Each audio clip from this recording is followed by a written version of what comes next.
industri pelengkap ya, industri untuk supply chain industri alas kaki sendiri belum terdevelop ya di Indonesia ini masih banyak juga mengandalkan material impor. Jadi sebenarnya momen-momen ini sebenarnya bisa juga digunakan untuk mengundang atau membuat supply chain itu lebih lengkap ya di Indonesia ini, sehingga nanti pada waktu kondisi balik ke normal pun kita sudah lebih siap untuk berkompetisi dengan lebih lengkapnya supply chain di industri alas kaki di Indonesia. Jadi kita harapkan itu tidak bisa terus jalan ya untuk industri pendukung ya.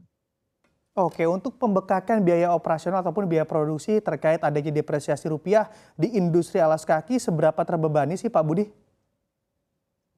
Ya cukup cukup ini ya, sebenarnya kan kalau industri alas kaki ini mengharapkannya nilai tukar itu stabil ya, supaya kita bisa prediksikan. Karena biasa kita menjual produk itu sudah 6 bulan atau setahun ke depannya sudah kita tentukan harganya gitu kan.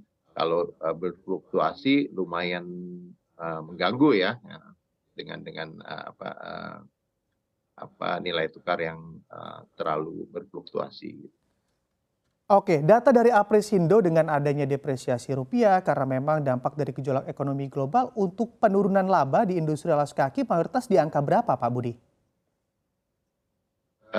Itu relatif juga ya, karena kan ada sebagian juga yang melakukan hedging, ada juga yang tidak. Kemudian juga untuk orientasi industri, orientasi ekspor mungkin dengan kalau melemah sebenarnya dampaknya mungkin bukan menjadi masalah misalnya. Karena mungkin prediksinya yang meleset untuk industri yang orientasi dalam negeri itu yang karena lebih berdampak karena nilai jualnya dalam rupiah ya. Jadi bervariasi sih Pak. Jadi agak sulit kalau saya bilang berapa banyak ya, tentunya karena komponen daripada labor dan overhead daripada cost untuk industri alas kaki itu ya cukup signifikan ya, sehingga karena itu ada biayanya dalam rupiah ya. Jadi itu lumayan proporsinya ya, mungkin kalau labor overhead itu sekitar 30% ya daripada total biaya keseluruhan harga sepatu ya.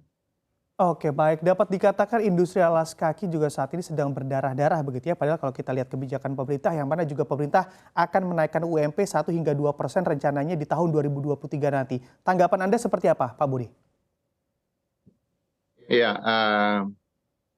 kalau kenaikan upah ini ya memang momennya itu pada waktu kita dilanda penurunan order juga di tahun 2023 itu, tentunya itu akan ada double impact ya, sehingga kita harapkan ya kenaikan upahnya tidak terlalu besar supaya kita bisa balance dan tetap bisa tetap kompetitif ya gitu. Oke, untuk antisipasinya Pak Budi bahkan untuk kuartal 4 2022 ini dan juga di kuartal 1 2023 nanti yang mana juga masih diliputi oleh gejolak ekonomi global yang sebetulnya juga penuh ketidakpastian. Mohon maaf bisa diulangi Pak Bram? Oke, baik. Ini untuk antisipasi di industri alas kaki ini bahkan di kuartal 4 2022 atau di kuartal 1 2023 nanti bentuk antisipasinya di tengah gejolak ekonomi global akan seperti apa Pak Budi?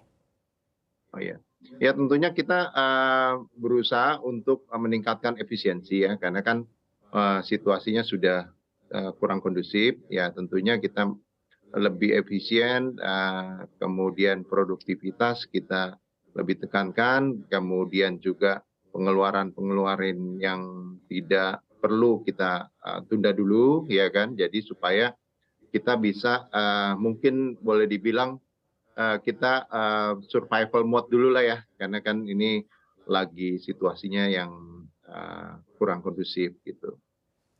Oke, proyeksi Anda sendiri untuk ada peningkatan permintaan di industri alas kaki terhadap ekspor ataupun aktivitas ekspor ke depannya ada di kuartal berapa sih sebetulnya Pak Budi Anda melihatnya?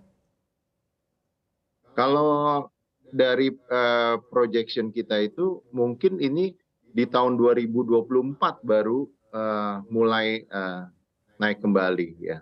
Atau di akhir dia paling cepat di akhir 2023, kuartal keempat 2023 itu paling cepat.